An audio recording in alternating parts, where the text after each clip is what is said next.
Maul and I replied to his empty chair rant with the absolute truth, an objective truth, one that could be backed up by absolute facts with witnesses. Vlad could do a whole series on everything with the evidence I have of what we said on that video. A lot of comments as well. You next to him, right? I'm just saying from what I see. I agree with you. And Maul is entitled and right about everything that he is saying. Yeah. Now, if you noticed, I said the hurt rant or leave me alone. Joe had went off on me after Maul called him a cat burglar on that list shit. Why did he reply to me when I didn't say anything? And that was the thing I was saying. Oh, so he's picking. Can we use logic? Hold on. That's the thing. Can we use logic? Can we use logic? Honestly, for like 30 seconds, I'm in the Reddit streets, so I see clips that people put up. I just seen dude make up some whole shit about me going to see his son being born as a negotiation tactic when the timeline doesn't even add up and there was no negotiation within 2 years of that time. Damn, and then even bringing up that I brought that up in a negotiation, like that's the type of shit where I said I was going to stop talking about it, but he kept talking and he could have kept talking. But when you like lie about number shit, lie about conversation, don't lie about personal shit. Yeah, like that I brought up that I brought your son up in a negotiation. I went to your son. Like, it's like shit that I can't believe that even his own fans would believe some absolute bullshit like that and even know the timeline that doesn't even add up. It's like that type of shit is what hurts me. And I wasn't even planning on going on this rant, and it could be a little juice in here, but I'm saying that's the type of shit that, to answer the actual question though, that's the type of shit that bothers me. You could lie about everything else. I don't care. I've been shutting up. But that's what pissed me off the most when Maul made that comment. As Maul is allowed to make that comment, the comment is fine. I didn't say shit. Why did you only reply to me? You the Irish nigga with the So you feel like you the target then? Or does that validate Maul's comments even more? Because you ignored what Maul fucking said, and then you went after me.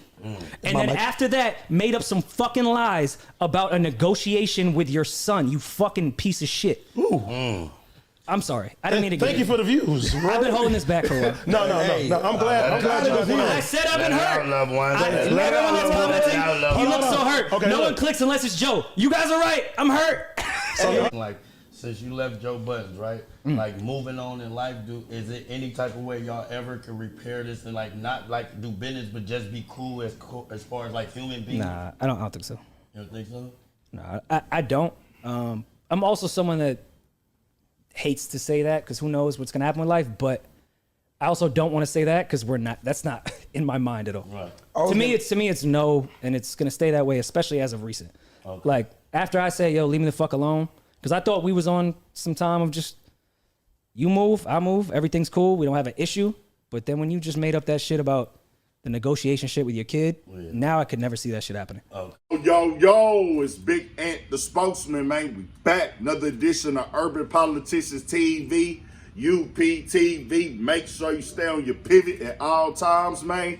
Had to come tap in on Rory going all in yesterday online and saying, fuck it, nigga, I'm finna let my nuts hang on these niggas. And going directly at Joe and addressing several other issues and topics that been going on online about him recently and everything. And I'm gonna have a link in the description from Fig Community World podcast where AD, T-Rail, Duno, and Smack had Rory on yesterday as a guest, and they had just recently went through the split with no jumper, so it made for a good conversation. On top of Rory got a new album coming out tomorrow and everything. And he addressed Joe Budden directly why he mad right now, saying Joe lied on one of his episodes, and it was trending online a couple weeks ago where it was on the Patreon that Joe said Rory's trying to leverage the friendship and business conversation is one by showing up to when his kid was born and everything. Rory saying, hey man, the timelines don't even match up for this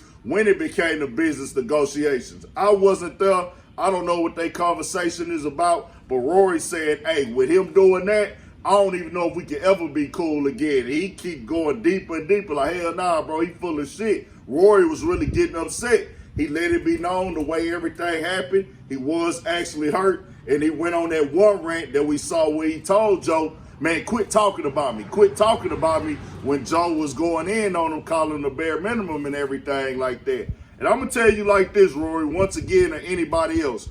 When you're dealing with black people, bro, it's an old saying. I don't know about on the East Coast, but down here in the South, it's called if you grin, you in. Especially when if there's some drama and smoke up in the air. You sit next to a nigga laughing, niggas gonna be like, hold on, nigga, you with the nigga. You laughing, so you part of it and you agree, you in agreement to everything he's saying, especially if we was working together too. That's just how the game go, Rory. I don't make the rules, but that's just how niggas is in most cases. He also addressed the situation with him being called out and people that made jokes on him online. Even Joe Budden and them had a little part on a live show with Queen's Flip and they other guest host, Shampoo, who used to be down back in the day, I think with Howard Stern and them in the mix.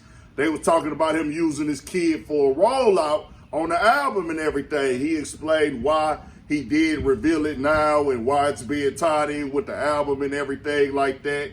Then he also addressed the stuff with him in academics and other things that have been spoke on in the game. So he really covered a lot. But all in all, it's going to be one of these things in the game where people want to hear these things. And like I said, the immunity world, they're coming from they split from no jumper. It make for a good conversation because this game that can be given when y'all was over there building with somebody with no jumper and everything. Same thing with Joe Budden. We was building. We was trying to figure it out. Didn't work out. Now we going to do our own things. To me, it's all entertainment. All of these platforms got something to offer that I watch and be entertained by. Joe Budden, I'm expecting him to come back and pop his shit and say something else. Then you never know with Joe, dog. That nigga, they'll be out. It's just wild, bro. These things right here, like they say, is Paul Wars online. Ever since that list came out this year with Joe, though, it's been a lot of shit talking going on because different people's opinions came out. People felt the way. People gonna brag. And like I say, the podcast game to a certain extent has turned into the rap game now, where niggas is feeling like we gotta compete, we gotta diss each other.